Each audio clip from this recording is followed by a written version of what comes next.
Hello, I am Avaris, and back with Under the Thorns, a visual novel, and this is Chapter 8.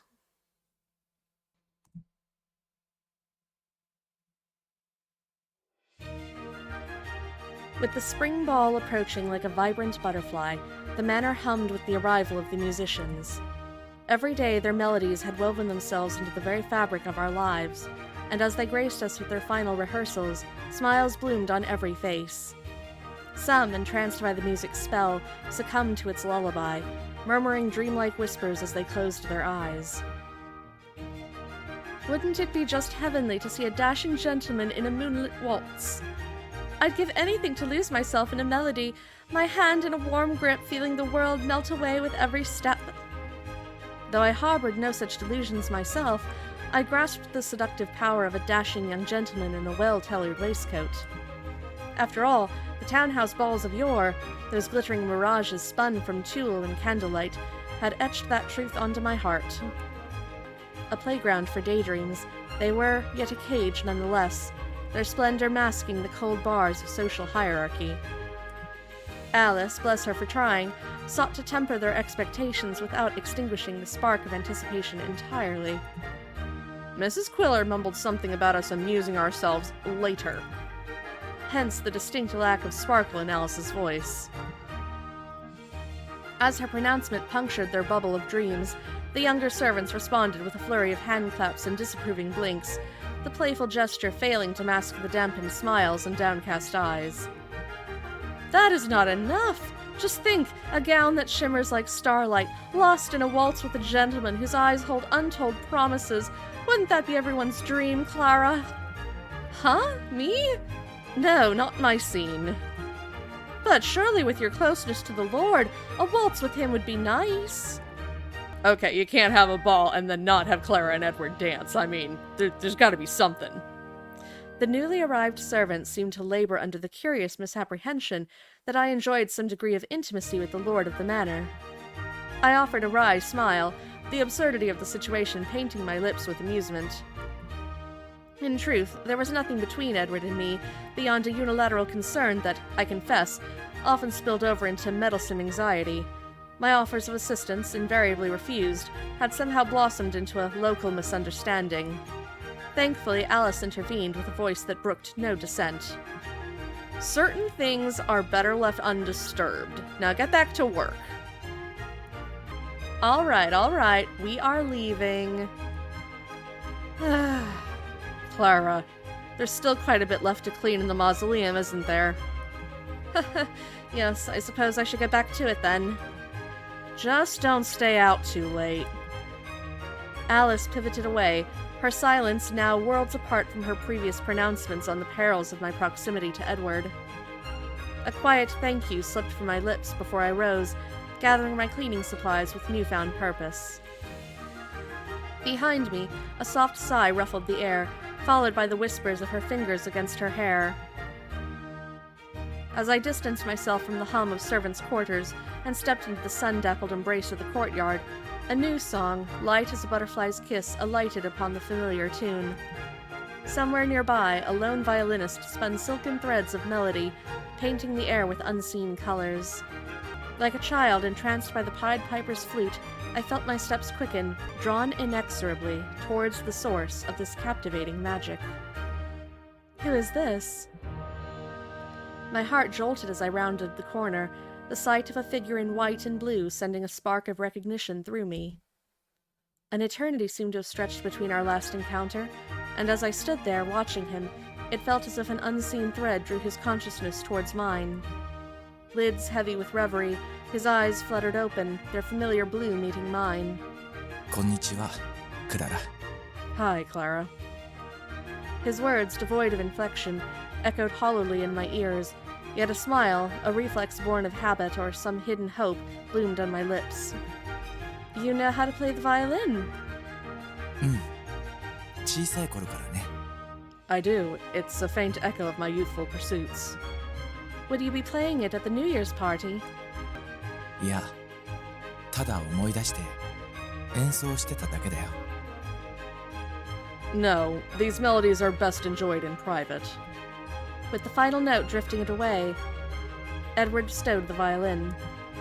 On a whim, I lifted the broom, hoping its humble form wouldn't shatter the fragile connection. I, just happened to be headed to clean the mausoleum, yeah. 後で行った方がいいと思うよ。 Cleaning can wait. Why? 墓の方で演奏の練習中なんだ。 The musicians are tuning up by the mausoleum for the party. Oh. Their dedication bordered on the fantastical, practicing all morning without a shift in their positions. With sunset their only respite, I felt a weary acceptance settle in. A nod confirmed my intention to retreat, but before I could turn, Edward's hand reached out. 時間があるついでにちょっと話さない？ Do you have a moment to talk? Caught off guard by the unexpected shift in his demeanor, I faltered, my mind scrambling to reconcile his abrupt friendliness. He placed the cleaning tool beside the violin, its mundane form stark against the polished wood, and extended a hand, gesturing towards a destination unknown. Reaching a window that framed the courtyard in a verdant tableau, we paused, the silence stretched thin between us. My fingers fluttered against the worn fabric of my skirt, buying me a few precious moments to marshal my thoughts. Do you feel like sharing a chat today, Edward? Your thoughts seem quiet. いつかはそう言って歩かなかったのに。 Quiet, perhaps, but never closed to your voice, Clara. Last time felt a bit tangled. I worried I pushed too hard. 不快なことではなかった。ただ複雑だった。 No pushing, merely a delicate knot waiting to be unraveled, at its own pace. His stoic calm suggested a storm weathered and an equilibrium restored. His eyes, drawn to the manor house, were veiled with a soft melancholy. クララ、僕は邸宅の主になったのだから、ここに満足しながら生きていこうと思う。 Fate dealt me this deck, Clara, and the manor is my dealt hand. Though it is not the card I wished for, I'll play it with grace.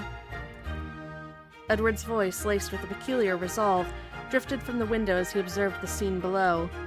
Musicians and servants, a hive of activity preparing the manor, danced under his unwavering gaze. The dissonance between the lively scene and the intensity in his eyes triggered a disquiet in me. A disquiet I masked with a strained smile. I see your mind is settled, then. だから君に言いたいことがあるんだ。 Yes, and there's something else I wanted to tell you. What is it? His eyes, briefly searching mine, retreated into the distant landscape of his mind. He battled an unseen dill with a final shake of his head, a silent decree. 今ではなく、いつか話すよ。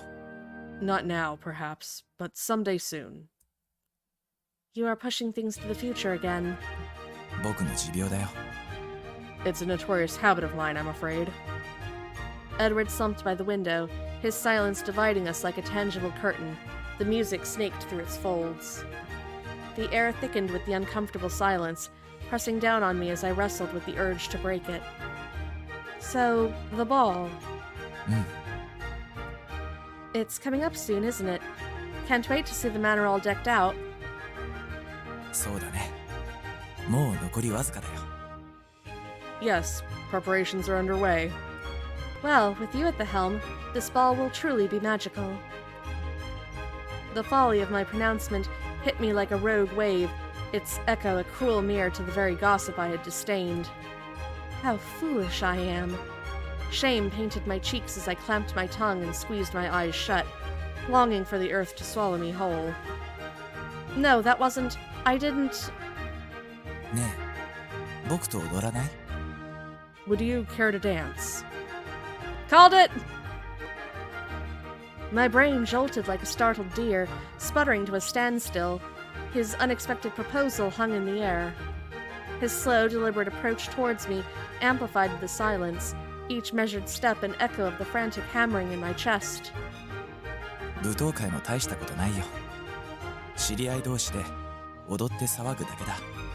Balls aren't much, just a bunch of people dancing and talking amongst themselves.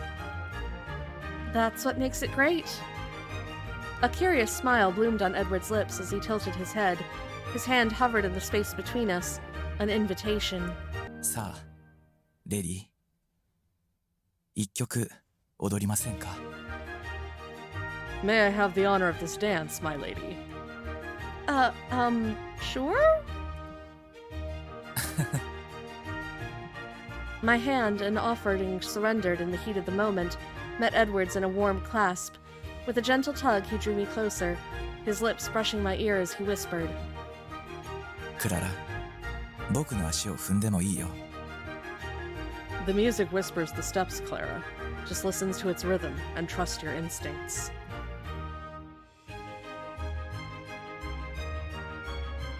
Pretty! だから、ゆっくり僕についてきて。I'm here to lead you through the golden melody.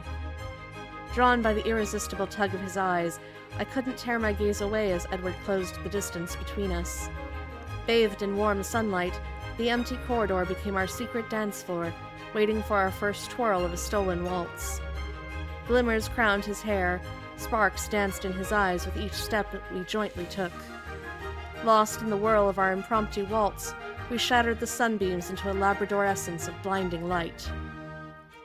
Stolen steps, stolen glances. This fairy tale spun itself right before our eyes, a dream born in stolen moments.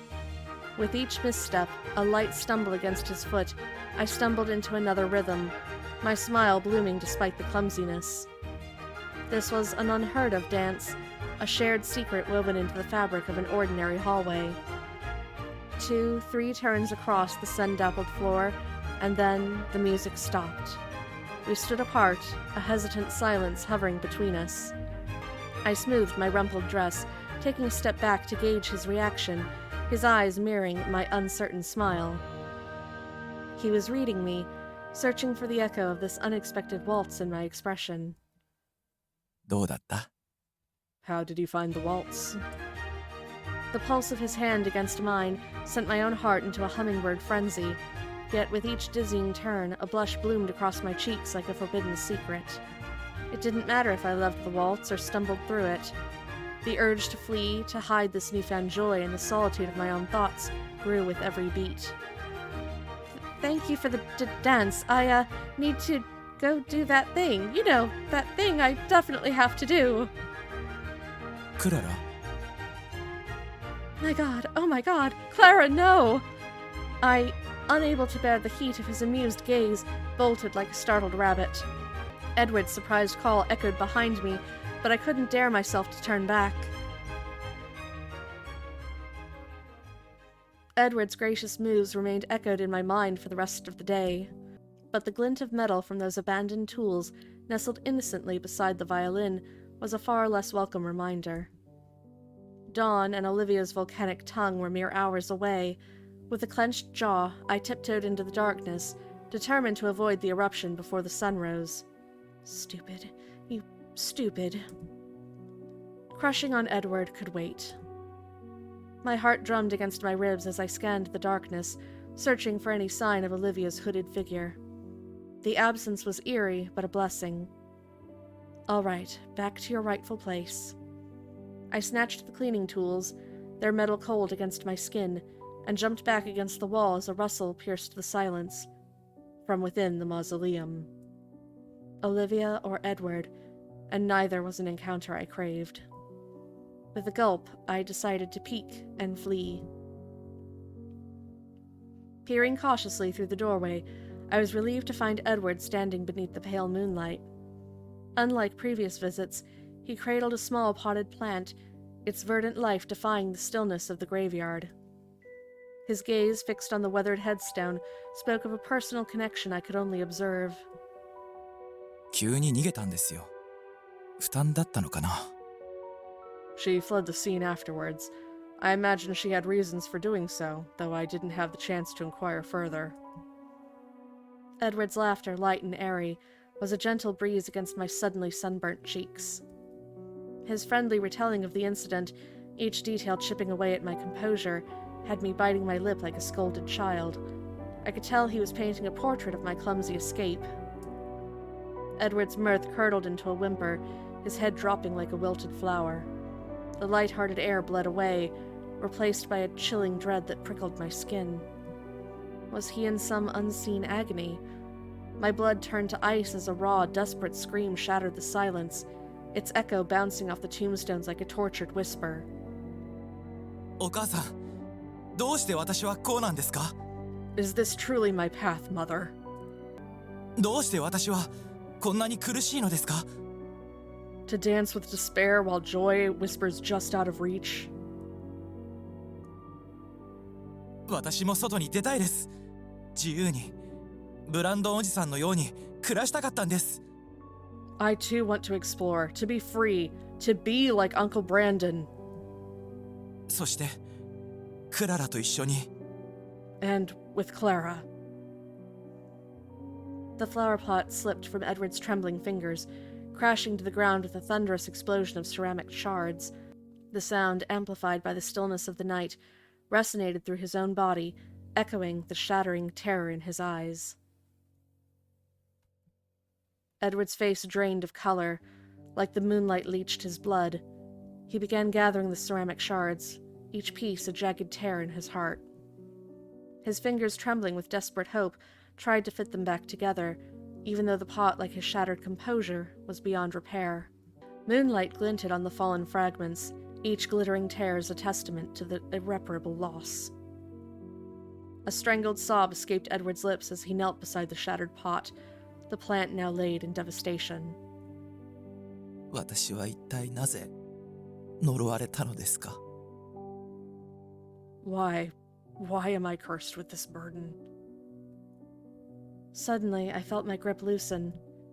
Edward snapped upright at the jarring sound, his gaze darting from the mess of cleaning tools to my ashen face. Tears clung to his cheeks. Before I could think, excuses tumbled from my lips. Edward, I most dreadfully apologize, but I'd left behind my cleaning implements here. My voice wobbled, the tremor betraying my composure as I watched Edward stand stiff across from me.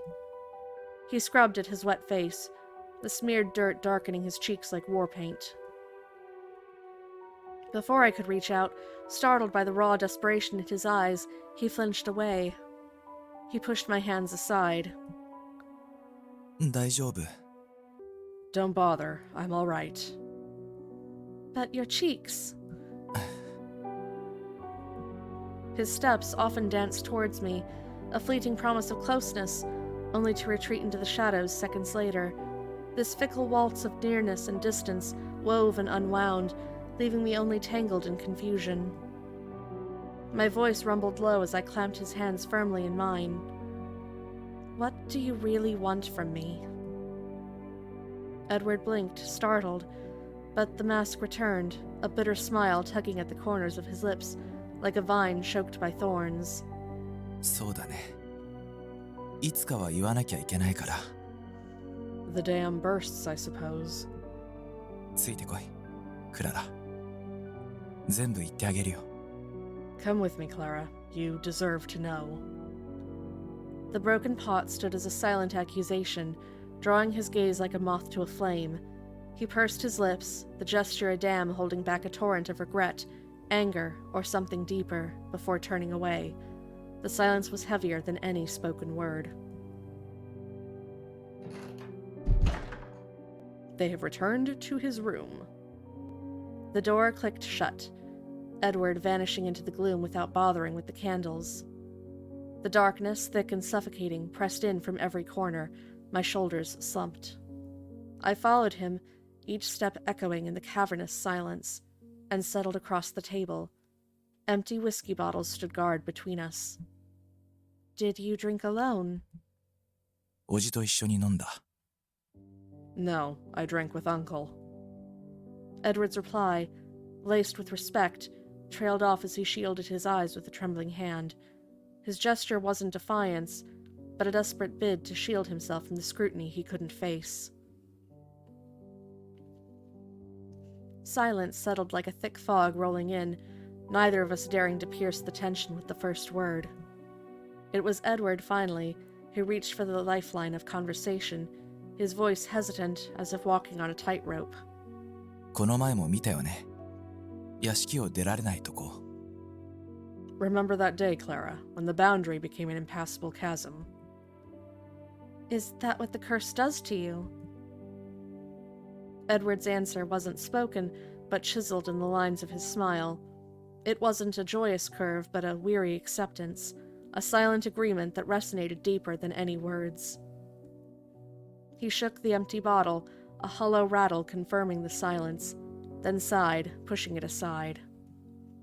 酒の勢いでも借りたいのに、よりによって今はないね。A sip of liquid courage would have been nice, but sober it shall be, I suppose. クララ、僕はこの邸宅でしか住めない。それさえ母がくれたネックレスの力がないとかなわない。Clara, this pendant from my mother is what keeps me here even today. Beyond the boundaries of this manor lies nothing but demise. He groaned, a guttural sound that scraped from his throat, then clamped his hands over his ears. でも、呪いを押さえつけておくには限界みたい。But tethering my life to this realm is all it does. Is there something more to it? 亡霊になったお母さんが一日も欠かさず僕をお墓に呼んでいるよ。Yes, my mother's voice beckons me to her tomb. Day by day, the whisper gets closer, stronger. 呪いは徐々に大きくなって邸宅にも影響を与え始める。And the curse bleeds through, affecting the house itself. The final piece snapped into place, revealing a chilling tableau. The monstrous figure that stalked the manor, mirroring Edward's own silhouette, the inexplicable knocks at the door, it all coalesced into a horrifying truth. The curse, its tendrils reaching long and insidious, had woven a nightmarish reality. 呪いさえなければ、呪いさえなければ、僕も普通に暮らせたのに。Her form still shimmers in the candlelight. It's a constant reminder of my sin, what the curse devoured. Maybe, just maybe, if things were different, I would have lived a normal life. こんなことを毎日考えたりした。But this thought clings to me like a grip. Edward, please don't say that. This isn't your burden to bear alone. どうして僕のせいじゃないの？僕は母を殺したし、父もまた。How is it not? My mother and my father died because of me. Caged in the manor, Edward's future stretched before him like a barren wasteland. The pendant, a fragile thread of hope, held the key to his survival, but without it, his life would be cruelly cut short. And the gnawing suspicion that the curse had claimed his father too added another layer of unbearable despair to the weight of his imprisonment. クララ、何か言いたいことがあるだろう。Clara, do you recall the time I had a matter to discuss with you? I do. お願いだよ。To be honest, it was more of a favor. A tremor ran through Edward's hand as he reached for mine, but then with a pained grimace he pulled away. My outstretched fingers faltered, the echo of his withdrawal resonating in my own limbs. In that silent exchange, we understood the bittersweet truth. Clinging on might inflict a different kind of pain. 僕は君に会えて本当に嬉しかった。君の言葉に希望を得た。I was very happy to get to know you. Your words gave me hope. 君と一緒に住めるなら、こんな地獄みたいな場所で住むのもよく思えてくる。That living in this hellhole wouldn't be as bad if it seemed if you were there for me. けれど、ある時、君さえも失うんじゃないかと思ったんだ。But the anxious thought of losing you to the curse, it carved a hole in my chest that even hope couldn't fill.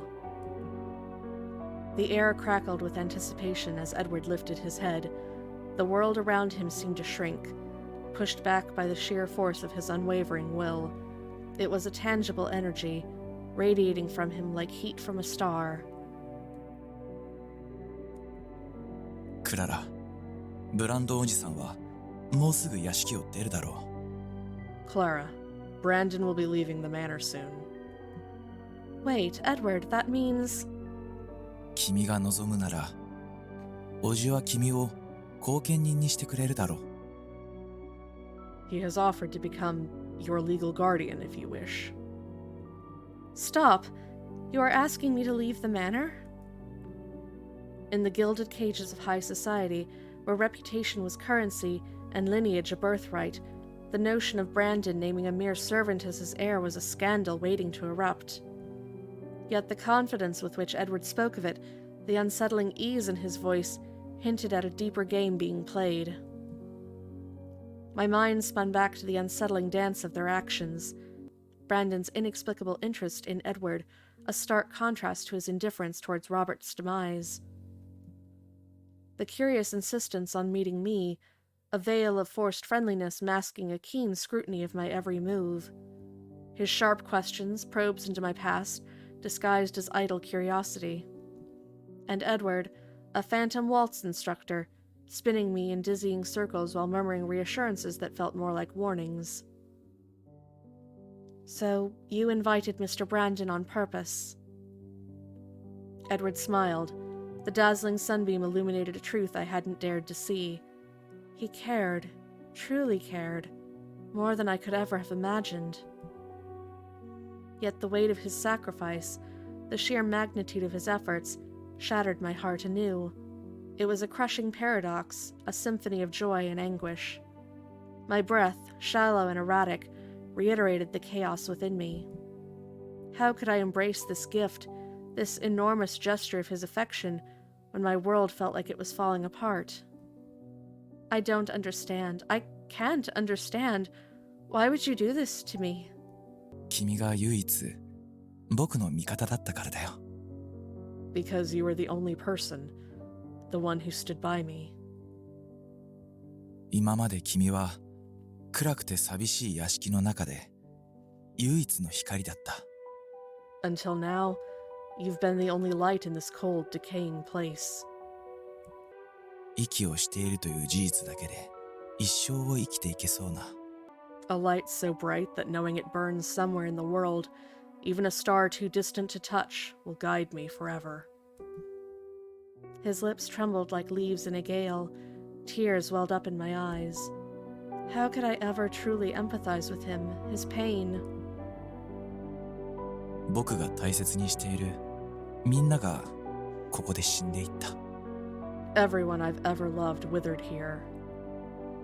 Desperation glinted in Edward's eyes as his trembling hand reached for mine. He turned pleading even before a word was spoken. だからあなたが死なないように願う、クララ。 So please, don't let that happen to you, Clara. Oh no, don't make this my choice. Oh, I'm bound to make the wrong decision. Okay. So, accepting his plea means leaving the manor, which means, like, we run off with Brandon, we get adopted, but we can become high society, we get to move up in the world, etc.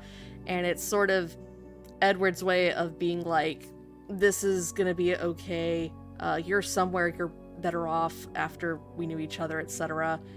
It's really, really thoughtful and cool and whatever. But I don't think it includes, like, an epilogue where it's like, okay, I went and traveled the world, I studied at university, and I learned some cool stuff, but guess what? I'm back after X years, and I am here to just, like, chill at your place and, you know, we'll be together forever sort of thing. It doesn't seem like that's on the table. This is very much a goodbye forever. So I'm thinking I probably made the wrong decisions to stay alive, but I feel like we need to refuse the offer so that we can stay with him and maybe continue to investigate and figure out what's going on in this house. And I don't even know if there's an ending that involves this, but if there's a way to break the curse, it's like the only possible way to do that is if we stay. Ugh. Oh, I'm gonna make the wrong choice. I'm gonna have to refuse. I'm so sorry, Edward. It's just, you're really super thoughtful, but no. I'm not leaving. The sting of tears pricked my eyes, but I met his gaze unflinching. No, I'm going nowhere. I'm staying with you. Tears clung to my lashes, not of grief, but of defiance. The echo of vows, beside him at the funeral, beside him always, pulsed in my heart. His escape plan, a misplaced love, couldn't clip my spirit's wings. Pride and love soared within me, untamed by his decrees. He saw the storm in my eyes, a tempest refusing to bend, and worry etched lines on his brow. クララ、君には家族がいる。君にはまだ守る人がいるんだ。Clara, think of your family. Your family needs you. My family's safety is paramount to Edward, but so is yours. 君も死ぬかもしれない。お母さん、お父さん、それと僕が好きだった人たちのように。You could die too, just like my mother and father and the people I cared for. Everyone dies someday, so that won't scare me away. どうしてそこまで残ろうとするの？ Why are you so insistent on staying? Because I love you, you stupid! His surprise mirrored the shattering of the social cage I'd cast aside. With a voice that trembled only with the force of my emotions, I confessed again, soaring beyond labels and expectations. I won't let you die alone in this lonely manor. 僕のことが好きだから。 Because you love me. Yes, so don't send me away. クララ。 Edward remained a shrouded figure, his stillness more eloquent than any rebuke. Each tick of the clock stretched into an eternity, my scream suspended in the void between us. Shame burned through my cheeks, a harsh counterpoint to the tears I blinked back. Finally, a sigh escaped him, like a leaf caught in the breeze. Then, cautiously, he met my gaze. 本当にいい条件なのに、行かないの？ It's truly a golden opportunity, Clara. Are you sure about rejecting it? Well, I am. Leaving? Never. This curse is here, and so am I. I won't rest until I find a way to break it. Clara, you read my mind! 本当に？ Really? Really.